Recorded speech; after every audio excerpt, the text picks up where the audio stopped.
तो दोस्तों welcome to learning with Abhinav channel. आज हम बात करने वाले हैं कि आप एक्सक्रीटिव स्ट्रक्चर्स जो कि एनिमल किंगडम में है वो आप कैसे याद कर सकते हैं, और नेफ्रीडिया कौन से फाइलम का है या फिर मालफिजियन ट्यूब्यूल्स कौन से फाइलम में पाए जाते हैं। इनका आप बहुत ही इंस्टेंटली आप इनका आंसर दे सकते हैं। तो आज हम इनके बारे में आपको लॉजिक बताने वाले हैं दोस्तों।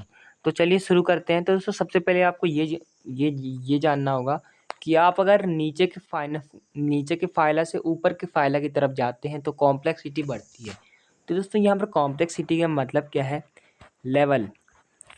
Level of organization. तो दोस्तों अगर आप पॉरीफेरा की बात करेंगे तो नीचे आएगा सेलुलर लेवल, उसके बाद निडेरियम में टिश्यू लेवल, प्लेटी हेलमिंथेस में आपका दोस्तों आ जाएगा ऑर्गन लेवल, और उसके बाद आप जाते हैं, जैसे आप कोडेटा में जाएंगे, इकाइनोडायनेमेटा में जाएंगे तो आएगा ऑर्गन सिस्टम लेवल। तो ये आपको सबसे पहले ये आपको ऑर्डर पता होना चाहिए। तो दोस्तों ऐसा ही हमको एनसीईआरटी ने भी बताया हुआ है कि जो एनिमलिया किंगडम है उसमें सेलुलर लेवल सिर्फ पॉरीफेरा के पास है। उसके बाद टिश्यू या फिर ऑर्गन सिस्टम में निडेरिया और टीनोफोरम के पास टिश्यू या प्लेटी हेलमिंथेस और एस हेलमिंथेस जो है उनसे। प्लेटी हेलमिंथेस के बाद ऑर्गन है, उसके बाद दोस्तों ऑर्गन सिस्टम लेवल जो वो शुरू हो जाता है।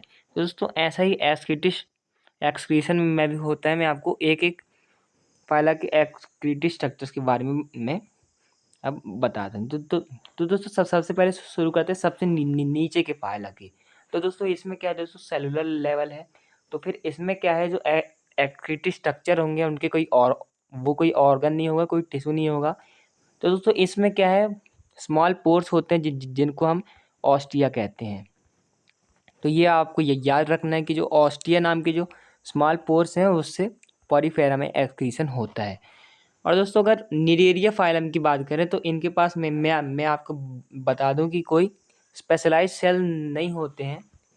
तो दोस्तों अगर निडेरिया की बात करें तो इनका होता है डिफ्यूज़न से। ये आपको याद रखना है कि इनमें डिफ्यूज़न से होता है, कोई भी स्पेशल स्ट्रक्चर नहीं होते हैं। तो मैंने यहाँ पर निडोब्लास्ट इसलिए लिख दिया क्योंकि आप निडेरिया से उसको याद कर सकते हैं, लेकिन उनका एक्सक्रीशन में कोई डायरेक्ट फंक्शन नहीं होता है। आप इसको चेक भी कर सकते हैं। और दोस्तों आगे बढ़ते हैं प्लेटी हेलमिंथेस में। तो दोस्तों प्लेटी हेलमिंथेस में आते हैं दोस्तों फ्लेम सेल्स या फिर प्रोटोनेफ्रीडिया। तो दोस्तों फ्लेम सेल्स क्योंकि यहाँ पर थोड़ा बढ़ रहा है तो फिर यहाँ पर थोड़े बंडल आने शुरू हो जाएंगे। तो जब आप प्रोटोनेफ्रीडिया की बात कर रहे हैं तो वो कुछ नहीं है, वो फ्लेम सेल्स की बंडल है। तो जब आप एक बंडल में फ्लेम सेल को डाल देते हैं तब इनको हम प्रोटोनेफ्रीडिया कहते हैं। इसके बाद दोस्तों मोलस्का में एनसीईआरटी में नहीं दिया, लेकिन तब भी आपको याद रखना है मेटानेफ्रीडिया इनके स्ट्रक्चर होते हैं। आपसे क्या पता पूछ भी सकते हैं। तो दोस्तों इसके बाद आते हैं एनालिडा में। तो दोस्तों एनालिडा में आपको एग्जांपल मिलते हैं नेरेस। तो इसमें क्या है दोस्तों, एक्सक्रीटिव ऑर्गन्स अब यहाँ से शुरू हो जाएंगे क्योंकि यहाँ पर क्या है, कॉम्प्लेक्सिटी अब ज़्यादा बढ़ रही है, लेवल ऑफ ऑर्गेनाइजेशन बढ़ रहा है। तो दोस्तों एनालिडा का जो एग्जांपल है वो है नेरिस। तो इनमें पाए जाएंगे नेफ्रीडिया। उसके बाद एक्सक्रीटरी पोर पाए जाते हैं दोस्तों नेमाटोडा में। तो दोस्तों एक्सक्रीटरी पोर आप कैसे याद रखेंगे कि इनको आप एक ऐसा वर्म इमेजिन कर सकते हैं, फिर उसके बाद आप इनको पोर भी दे सकते हैं। कैसे दोस्तों? सबसे पहले पॉरीफेरा में आपको मिलेंगे और नेमाटोडा में मिलेंगे आपको पोर्स। और दोस्तों जो पॉरीफेरा में जो पोर्स हैं उनका नाम है ऑस्टिया। इसके बाद दोस्तों आर्थ्रोपोडा में, ये तो बहुत आसान है क्योंकि इनके एग्जाम्पल मॉस्किटोज हैं, इसलिए आप एम से एम मैच करते हुए मालफिजियन टिब्यूल्स इनमें याद कर सकते हैं। इसके बाद दोस्तों इकाइनोडर्मेटा में आपको याद करना है कि जो एक्सक्रीटरी सिस्टम है वो एब्सेंट होता है।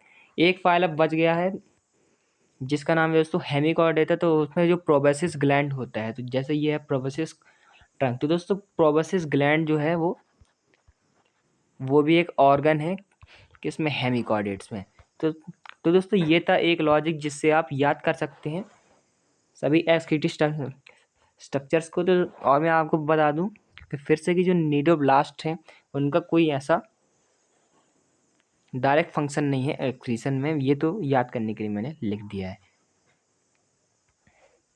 तो तो दोस्तों आज का वीडियो आपको कैसा लगा आप हमें कमेंट में बता सकते हैं। Thanks for watching. जय हिंद।